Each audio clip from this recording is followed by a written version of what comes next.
એ તપાસ દરમિયાન પુરાવા મળતા ડૉક્ટર અંકિતના પિતા જે રામજીભાઈ દુબળભાઈ ચૌધરી છે તેમની અટક કરવામાં આવેલી, 5 દિવસના રિમાન્ડ લેવામાં આવેલા. અને એ રામજીભાઈ છે પોતે લખગામની બાજુમાં, એમનું વતન છે એની બાજુમાં આવેલા ગામ છે, એ ગામમાં પોતે પ્રિન્સિપાલ તરીકે નોકરીઓ કરતા હોવાનું પ્રાથમિક શાળાની અંદર માલુમ પડેલું.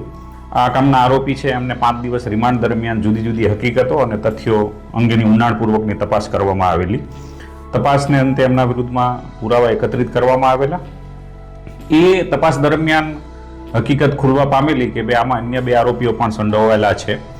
એ 2 આરોપી જે છે એમાં એક ગુરજીભાઈ કોટિયાભાઈ વસાવા કે જે રેલવા ગામ નિશાળ ફળિયું ડેડિયાપાડા નર્મદા જિલ્લાના વતની છે અને પોતે જૂની આંબાવાડી ગામ છે ત્યાંની પ્રાથમિક શાળાની અંદર, સરકારી શાળાની અંદર શિક્ષક છે એમની, તથા નવીનભાઈ ચુનીલાલ ચૌધરી કે જે લુહારવડ ગામના છે માંડવી તાલુકાનું, એ બંને છે એમના વિરુદ્ધમાં પુરાવા મળેલા. એટલે એ બંને આરોપીઓને પણ ગત 17/12/2025ના રોજ અટક કરવામાં આવેલા છે અને 22 તારીખ સુધીના એ બંને આરોપીઓના રિમાન્ડ લેવામાં આવ્યા છે. હાલ આ બંને આરોપીઓ છે એ પોતે પોલીસ કસ્ટડી રિમાન્ડમાં છે.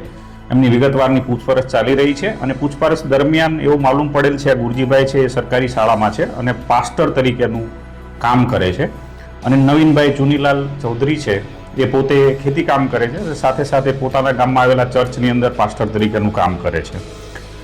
એટલે આ રીતે આ જે બંને આરોપીઓ છે એમને હાલ રિમાન્ડ ઉપર લઈ અને વધુ પુરાવા એકત્રિત કરવાની કાર્યવાહી ચાલુ છે.